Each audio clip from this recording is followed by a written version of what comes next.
좋은 날입니다. 우리의 기도를 통해서 하나님 나라가 우리 심령과 여러분 가정과 우리 교회와 결국 이 땅에 세워집니다. 자, 우리 주님의 기도 생활에 대한 그런 말씀을 나누고 있습니다. 지난 시간에는 이 마태복음 14장에서 특별히 오병이어 기적을 통해서 우리 주님의 기도의 모습에 대해서 말씀을 나눴습니다. 이 마태복음 11장에는 주님께서 너희는 내 멍에를 메고 내게 배우라 이렇게 말씀하셨습니다. 그것은 주님이 우리의 모든 기도 생활이나 모든 삶의 방식의 본이 되시고 모형이 되시고 원형이 되신다. 그래서 우리는 그분의 그러한 모형 되시고 본 되시는 그러한 삶을 따라 살아야 된다. 이렇게 말씀을 드렸습니다. 특별히 마태복음 14장에서 주님은 바로 기도하실 때 특별히 그 물고기 2마리와 떡 5개를 가지고 이렇게 들어서 하늘을 우러러 보시면서 축사하셨다고 말씀합니다. 거기서 주님이 우리에게 가르쳐준 기도의 주된 내용은 항상 우리 주님은 이 땅에서 보내신 자의 보냄을 받은 자로서의 생활을 했습니다. 아버지는 그분을 보내신 분이십니다. 또 우리 주님은 이 땅에 보냄을 받은 자죠. 그렇기 때문에 그분은 항상 삼위일체 하나님의 두 번째 위기를 갖고 계실지라도 항상 본인 자신이 나는 아버지께 보냄을 받은 자였다. 그분은 놀라운 기적과 은혜를 행할 수 있을지라도 이 모든 근원은 나를 보내신 아버지께 주신 것이다. 그래서 항상 우리는 모든 삶 가운데 우리의 근원, 우리를 보낸 그분을 늘 기억해야 됩니다. 우리 기도 생활은 항상 그분을, 우리를 보내신 아버지를 기억하는 그런 기도 생활이 돼야 될 것이다. 이제 15장에는요, 똑같은 맥락의 사건이 있죠. 이번에는 이 떡 7개와 물고기 2마리로 4,000명을 먹이는 2번이나 그런 사건이 기록되어 있습니다. 그래서 15장에 주님이 이제는 말씀하죠. 36절 보니까 떡 7개와 그 생선을 가지사 축사하시고 떼어 제자들에게 주시니 제자들이 무리에게 주매. 이러한 말씀이 다시 한번 기록되어 있는데 사실 이 15장에서는 이제 우리 주님께서 아까 14장에서는 이 떡과 물고기를 이렇게 들어서 하늘을 우러러 보셨다. 항상 자기의 근원, 모든 것에 공급되시는 근원 되시는 그분을 바라봤는데 여기서 보니까 떡 7개와 그 생선을 가지고 축사했다. 이 축사했다는 뜻은 다른 것이 아니라 감사를 드렸다는 거예요. 감사 기도를. 여기서는 특별히 그냥 감사하다. 항상 우리 신앙생활에 바로 우리 근원 되신 우리 아버지께 무슨 생활? 감사의 생활이 있어야 됩니다. 모든 것은 다 모든 것을 공급하고 근원 되시는 그 아버지께서 주셨어요. 그렇기 때문에 우리는 받은 우리가 생활하는 모든 것들이 다 나의 근원 되시는 아버지께서 주셨으니까 늘 그분께 어떻게 해야 된다는 거예요? 감사가 있어야 돼요. 우리가 작은 어떤 식사할 때도 우리가 식기도를 하지만 늘 감사. 우리가 작은 선물 차든지 옷이든지 작은 연필이든지 작은 것을 우리가 하나하나 가질 때마다 이 모든 것은 아버지께서 주셨다. 우리가 스스로 만든 게 아닙니다. 그래서 아버지께서 주신 것에 대해서 항상 우리에게 감사. 우리 주님은 제자들에게 항상 기도의 가르침을 주신 줄입니다. 첫 번째 14장에서는 항상 모든 것 근원 되신 아버지를 기억해야 되는 것이고 이번에는 하나님께 주님께서 축사했다는 것은 항상 감사했다는 것을 우리가 기억해야 될 줄 믿습니다. 그래서 제자들은 모든 크고 작은 우리가 갖고 있는 모든 것에 대해서 아버지께 주셨기 때문에 감사의 생활을 우리 모두가 가져야 되는구나. 그분은 바로 항상 그런 위치, 바로 하나님께서 나에게 모든 것을 주셨다는 그런 위치를 잘 지키셨어요. 보냄을 받은 자. 이 세상, 이 우주에 혼돈과 부패와 거역이 있죠. 그 이유는 사단 때문에 그렇죠. 사단은 항상 자기를 인정받고 자기가 높여지려고 그러는 거예요. 그러나 우리 주님은 이 땅에서 보내신 자의 보냄을 받은 자로서 항상 그분은 하나님이셨지만 자기의 어떤 그런 위치, 나는 보냄을 받은 자다. 난 내 위치를 안다. 그래서 늘 아버지께 감사했습니다. 근데 사단은 자기는 하나님과 동등되려는, 항상 자기가 위에 있을, 자기가 어떤 인정받고 감사받으려는 그러한 요소를 사단은 갖고 있습니다. 뭐 세상 구조가 그렇게 되어 있죠. 그래서 이 세상에는 항상 어떤 싸움과 혼돈과 전쟁들이 있습니다. 이 세상에만 전쟁이 있는 것이 아니라 이 요한계시록에 보면 영적 전쟁, 천사들의 전쟁도 있습니다. 이 우주와 이 땅은 항상 그런 싸움들이 있는데, 그러나 진정으로 우리가 감사한다는 것은 나에게 그 주신 분을 안다는 것이고, 내 위치를 안다는 것이고, 우리의 생활 속에 모든 일에 감사가 있으면 거기에는 평강과 기쁨과 축복이 있을 거예요. 왜? 나는 내가 이 모든 것으로 공급받았고 나에게 주신 분을 압니다. 나는 나의 위치를 압니다. 그런 마음을 갖고 우리가 모든 사람한테 뿐만 아니라 가정에서도 또 직장에서도 교회에서도 항상 감사하는 마음이 있다는 것은 내가 내 위치를 안다는 거예요. 그럴 때 이 모든 질서가 회복되는 것입니다. 사단은 그렇지 않죠. 항상 사단은 자기가 가장 좋은 위치에서 대접받고 인정받으려는 그런 요소를 갖고 있는 거예요. 그래서 이 세상에 어려운 겁니다. 어쩌든지 우리는 세상에서 진짜 모든 것의 위치를 정확하게 알고 하나님께 감사하는 모습을 가져야 될 줄 믿습니다. 사단은 자기를 높이려 했다. 그래서 결국 실패했고, 그리고 우리 주님은 이 땅에서 바로 자기의 위치를 정확하게 알고 그분께 감사하는, 축사를 하는 그런 모습을 우리 제자들에게 가르친 것을 분명히 알아야 될 줄 믿습니다. 이 세상에서는 뭐 모든 나라들이 자기가 첫 번째가 되고 좋은 나라, 최고로 좋은 나라, 이런 것들이 사실 이 세상을 부패하게 혼돈하게 잘못되게 만드는 거예요. 항상 자기들의 위치를 알고 감사하는 것이 주님께서 바로 우리에게 가르쳐준 그런 여기 요소인 줄 믿습니다. 그래서 특별히 교회 안에서는 자기의 어떠한 위치를 알아야 돼요. 내 봉사의 위치, 하나님이 나를 여기에 세우셨구나. 그래서 그 위치에 서서 또 항상 하나님께 감사하는 그런 모습을 갖는 것이 중요하다. 근데 나의 영적인 봉사의 위치가 어딘가? 무엇인가? 그것은 우리 안에 계신 성령님이 가르쳐 주셔요. 그걸 누가 말을 하지 않아도 자기가 압니다. 진짜 주님을 사랑하고 교회를 사랑하고 하나님을 내적으로 안다면 나의 위치를 내가 알게 돼 있어요. 그렇지 않으면 뭐 자기를 드러내는 모습을 갖지요. 육신의 모습을 드러내는 것이 사단의 역사인 것을 우리가 기억해야 될 줄 믿습니다. 항상 여러분도 나는 보낸 자가 아니라 나는 보내심을 받은 자다. 나 이 땅에 주님께 보내심을 받았고 또 봉사의 모든 부서에서도 나는 보내심을 받았다.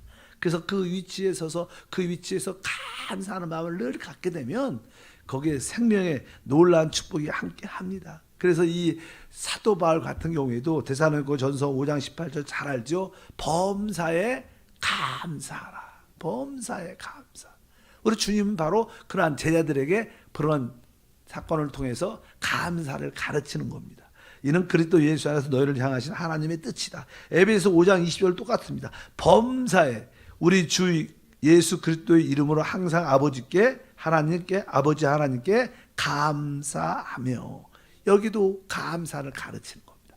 주님도 바로 제자들에게 감사를 가르쳤고 우리 사도 바울도 우리 모든 성도들에게 항상 감사하는 생활. 여러분들이 옷을 하나 입을 때도 감사합니다. 신발을 신을 때도 하나님 이것도 주님이 주셔서 감사합니다. 작은 것 하나, 뭐냐 차를 타고 오시는 분들, 뭘 타고 오시는 분들, 하나님 이거 이 차를 주시면 감사합니다. 모든 일에 일단 감사를 늘 하면 바로 그것은 진짜 하나님의 기도, 영광 돌리는 그러한 모습을 우리 모두가 갖게 될 것을 확실히 믿습니다. 여러분들도 과거를 뒤돌아보면 하나님께 구원받은 이후로 나의 모든 생활들 돌이켜보면 다 작은 것 하나하나 감사한 거예요. 사실 야, 그것도 하나님이 지켜주셨고 주셨고 공급해 주셨고 감사합니다. 감사합니다. 그럴 때 우리 입술에 감사가 넘칠 것이고 또 감사로 우리가 제사를 드릴 때 하나님께서 우리에게 구원을 보여주시는 그런 은혜와 축복도 함께할 줄 믿습니다. 우리 주님은 아까 이 떡 7개와 물고기를 가지고 4,000명을 먹이는 큰 기적을 또 행하셨죠. 근데 여기서 그냥 기적을 행했다는 그런 것을 강조를 두면 뭐 그것도 중요하겠지만 그러나 여기서는 우리가 모든 일에 감사를 해야 된다. 이것을 배워야 될 것이고 뒤에 보니까 그냥 15장 39절에 이런 말씀이 기록되어 있습니다. 예수께서 무리를 흩어 보내시고 배에 오르사 마가단 지경으로 가시니라. 큰 기적과 축복이 나타났으면 우리는 그 큰 기적과 축복 가운데 서로 은혜를 그 누림을 많이 가지려고 거기에 머물겠지만 우리 주님은 항상 그러한 어떤 결과적인 좋은 모습에 국한하지 않고 거기 그 누림을 떠나서 항상 또 다른 사람이 없는 곳으로 가시는 그런 모습. 아까 14장에서도 주님은 산에 올라가셔서 아버지께 기도하러 올라갔습니다. 우리 주님의 최고의 누림은 항상 아버지와 함께하는 겁니다. 우리는 사람이니까 큰 사건이 일어나고 큰 기적이 일어나고 큰 축복이 있으면 서로 그것을 은혜를 많이 나누고 같이 모이고 거기에 오래 머물고 싶은 마음이 많지만 우리 주님은 그렇지 않아서 항상 그럴 때마다 우리 주님은 그런 무리를 떠나셨어요. 아마 기도하러 아버지와 함께하는 그러한 것이 참된 누림이라고 생각을 하셨기 때문이 아닌가. 그래서 우리는 좀 육신적이죠.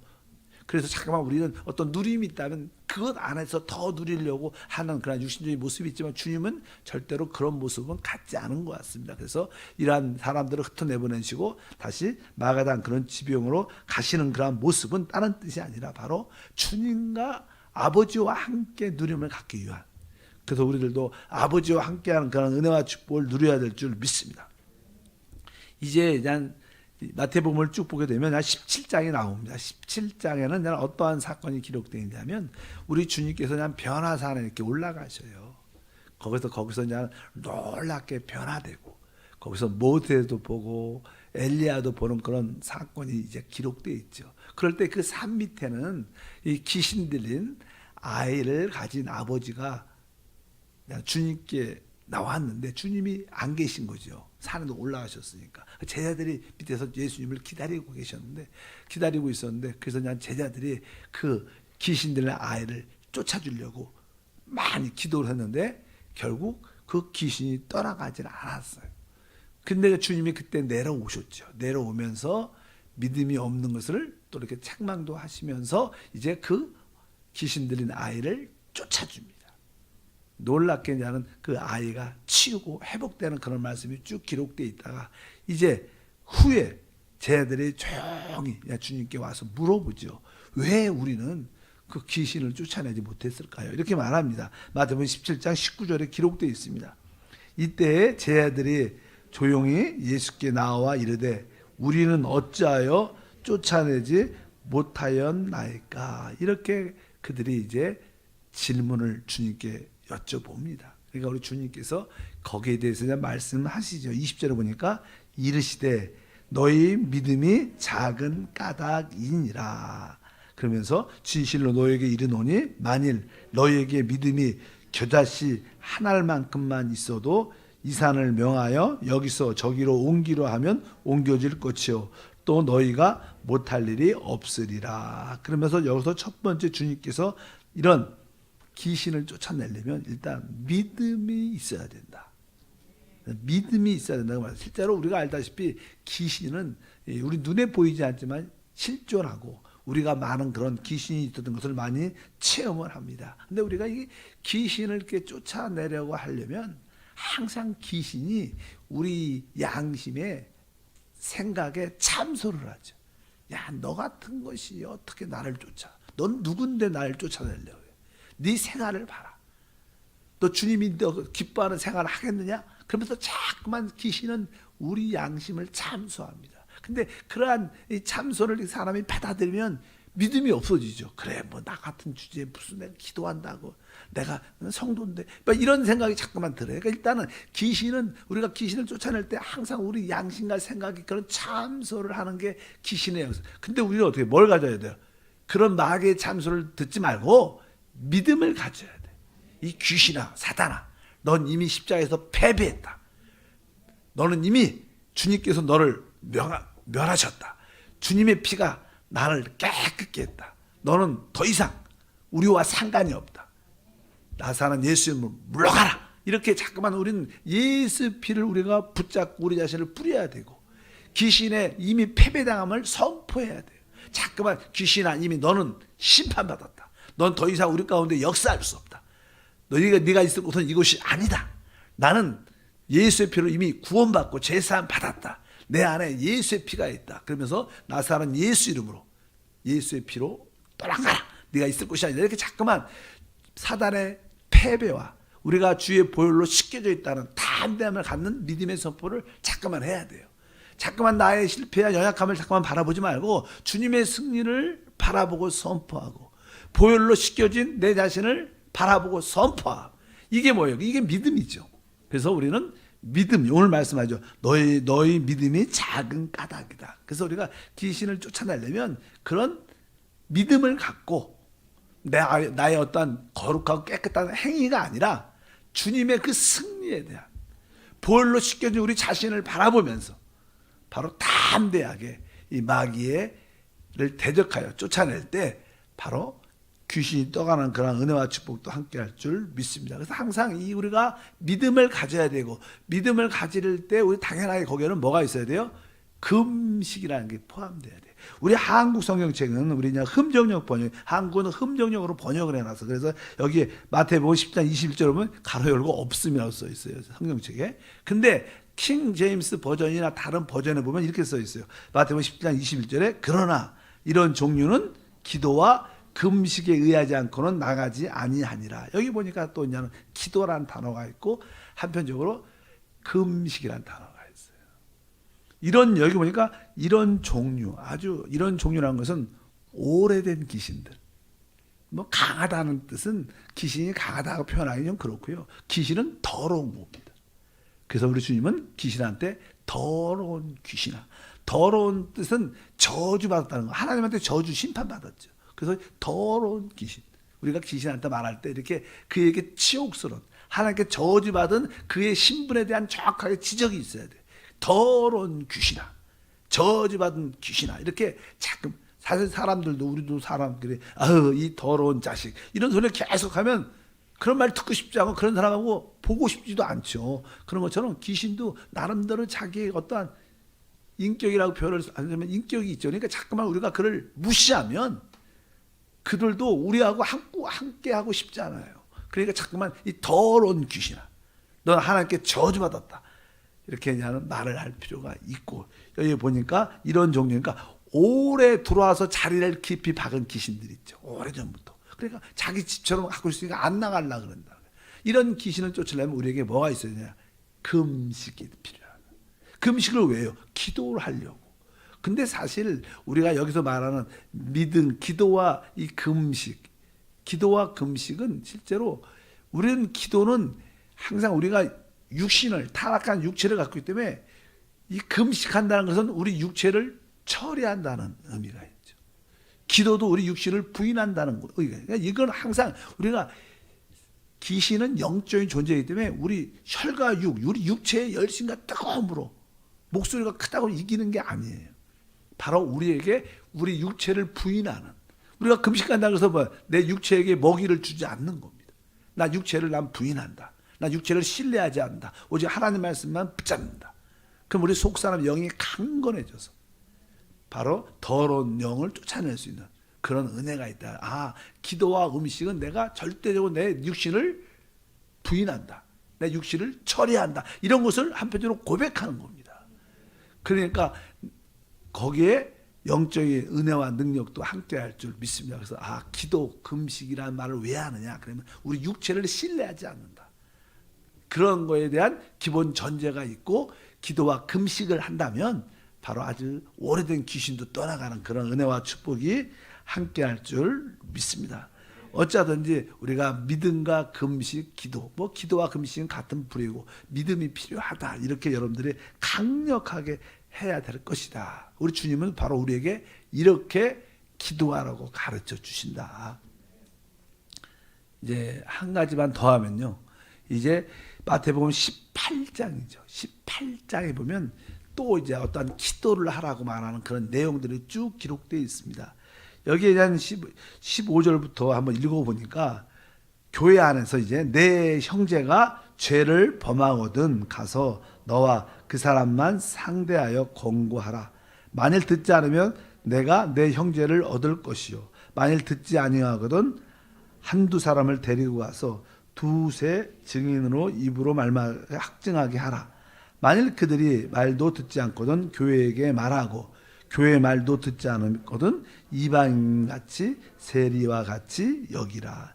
여기 보니까 어떤 우리 교회 안에서 어떤 형제가 죄를 범하면 그냥 개인적으로 그 사람을 만나서 당신이 이렇게 죄를 졌으니까 회개하고 다시는 그런 죄에서 벗어나세요. 이렇게 말을 해야 된다는 거죠.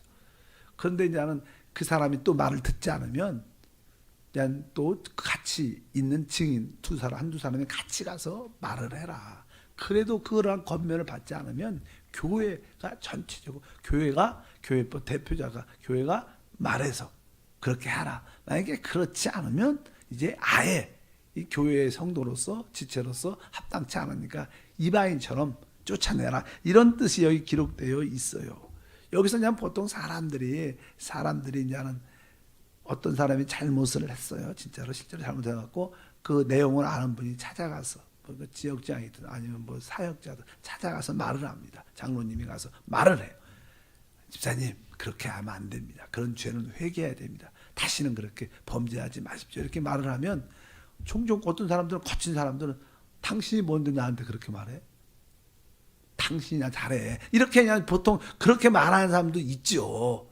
아주 거역적이고 아주 불순적인 그런 사람들이 실제로 뭐 그렇게 또 죄를 지면 또 그런 모습이 있으니까 죄를 짓겠지만 일단은 그런 모습을 갖는 것이 많습니다. 근데 이럴 때 우리가 어떻게 해야 될 것인가? 여기에 이제는 기도에 대한 이야기나 이렇게 나서 그냥 그 다음에 18절 이야기가 나와요. 18절 읽어보면 18절 진실로 너에게 이르노니 무엇이든지 너희가 땅에서 매면 하늘에서도 매일 것이요 무엇이든지 땅에서 풀면 하늘에서도 풀릴 것이다. 여기서 이제는 기도에 대한 말씀이 기록이 되어 있습니다. 그래서 너희가 땅에서 매면, 그러니까 그렇게 범죄하고 교회 어떤 질서를 깨뜨리고 교회 문제를 일으키는 사람에 대해서는 이제 어떻게 하라는 거예요? 우리가 이 땅에서 매면 하늘에서 매이니까 그를 영적으로 묶어야 된다는 거예요. 그가 뭐 활동하지 못하도록 이렇게 묶다는 외적인 방식이 아니라 우리는 무엇으로? 기도를 통해서 그 배후에서 역사하는 어둠의 영을 묶어야 된다는 거예요. 실제로 모든 범죄의 배후에는 귀신과 악한 영들의 역사가 있죠. 그런 것들이 떠나면 또 그런 범죄에서 벗어날 수 있기 때문에 우리는 바로 그 배후에 있는 어둠의 영과 귀신들을 강력하게 묶고 이렇게 해야 바로 이것이 바로 우리의 기도의 생활이다. 그냥 이러한 묶음이 없이 그 사람을 권면하고 인간적으로 다루고 이렇게 한다면 그것은 하나의 실제적인 문제가 해결되지 않습니다. 실제로 교회 안에서 어떤 문제가 생길 때 거역적이고 큰 죄악의 문제가 나타날 때 우리는 그 배후에서 역사하는 어둠의 영과 귀신을 강력하게 묶어야 됩니다. 이제 묶는 것도 진짜 근데 그렇다고 이 묶는 것이 기본적인 전제지만 우리는 또 그를 용서하는 마음이 있어요. 우리가 그런 말이 있죠. 죄는 미워하되 사람은 용서하라 이런 말이 있어요. 일단은 교회 안에서도 이 그 배후에 있는 어둠의 영은 강력하게 묶고 또 사람은 어떻게 용서하는 그런 믿음의 모습을 가질 필요가 있다. 그래서 이제는 그 뒤에는 또 어떤 이야기가 나오냐면 21절에 보면 이렇게 나오죠. 그때 베드로가 나와 이르되 주여 형제가 내게 죄를 범하면 몇 번이나 용서하여 주리이까 7번까지 하오리이까 예수께서 이르시되 내게 이르노니 7번뿐만 아니라 7번을 70번까지 할지니라. 그러니까 이 어떤 범죄한 사람에 대해서 우리가 기억해야 될 것은 그 배후에서 역사하는 악한 귀신은 강력하게 묶어야 됩니다. 이 묶을 때조차는 뭐예요? 두 사람이 합심해야 돼. 우리 교회가 기도할 때 그냥 우리가 어떤 사람이 잘못했으면 우리가 참고 견디고 인내하는 것도 중요하겠지만 일단은 우리 교회가 아니면 거기에 해당되는 몇몇 사람들이 진짜 한 마음을 갖고 묶어야 돼요. 우리는 한 마음을 갖고 묶기가 쉽지 않습니다. 그냥 우리는 종종 어떤 일을 행할 때 내가 반대는 하지 않아요. 그렇지 않아요. 반대는 하지 않지만 속으로는 거기에 한 마음은 갖지 않는 경우가 많아요. 우리가 어떤 봉사할 때도 우리가 한 마음으로 탁 해야 되는데 한 마음을 안 하고 내가 반대는 하지 않지만 그냥 몸은 따라가지만 행동은 같이 하지만 마음은 한 마음이 아니야. 그냥 겉으로는 모였어. 그러나 한 마음이 아는 경우가 훨씬 많죠. 근데 우리가 기도할 때는 진짜 한 마음이 돼야 돼요. 그래야지 귀신도 떠나가고 어둠의 영이 묶여집니다. 왜 잠깐만 귀신들이 안 떠나가냐 어떤 문제에 대해서. 그래서 뭐예요? 우리가 한 마음에 부족하기 때문입니다. 너희가 합심하여 땅에서 매면 하늘에서도 매이는 겁니다. 그리고 뒤에는 이제 우리가 그런 한 마음으로 어둠의 영을 묶는 것도 중요하지만 또 용서가 필요한 거예요. 여러분 사단을 묶는 게 훨씬 쉬워요. 사람을 용서하는 건 훨씬 어려운 거예요. 여러분 가정에서도 여러분 남편이 여러분을 힘들게 한다, 아내가 힘들게 한다. 그러면 우리 기도하죠. 나사란 예수님을 우리 남편 배후에 있는 더러운 귀신은 떠나가라. 묶임을 받을 자다. 이렇게 기도를 하지만 남편가 어쩌든지 우리에게 어떠한 상처를 줬어, 어려움을 줬어요. 배우자가 다른 사람이. 그럼 우리는 그 배후에서 역사하는 어둠의 영을 쫓아요. 그러나 그런 기도를 많이 해도 나한테 상처를 줬으니 가서 내가 당신을 진심으로 용서하고 사랑합니다. 이렇게 용서하기는 쉽지 않은 거예요. 묶는 게 훨씬 쉬워요. 용서하는 건 훨씬 나에게 상처 준 사람을 용서하고 종종 그러잖아. 나는 그 사건은 내가 절대는 못 잊어. 어떻게 나한테 그런 말을 할 수 있어? 날 그렇게 대할 수 있어? 그런 것은 용서를 못 한다. 그런데 우리 주님은 이 두 가지를 다 해야 돼. 어둠의 영에 대해서 강력하게 한 마음을 묶어야 되고 또 사람에 대해서 실제로 끝까지 용서하는 마음을 가져야 우린 진짜 그 사람을 얻게 될 거예요. 그래서 묶는 기도 또 끊임없이 오늘 뭐요? 7번씩 70번이라도 끝까지 용서하는 것이 필요하다. 이것이 우리 기도 생활의 능력인 줄 믿습니다. 하나님 감사합니다. 다시 한번 기도 생활을 배웁니다. 성령께서 함께 하셔서 무엇보다도 모든 일에 계속 작은 것부터 감사하는 것을 배우게 하소서. 모든 것은 하나님이 주신 것입니다. 작은 것부터 감사가 넘치게 하시고 특별히 우리 배후에서 역사하는 어둠의 영을 묶고 모두 우리에게 상처 준 사람을 끝까지 용서하는 기도의 사람이 되게 하옵소서. 주 예수 이름으로 기도하옵나이다. 아멘.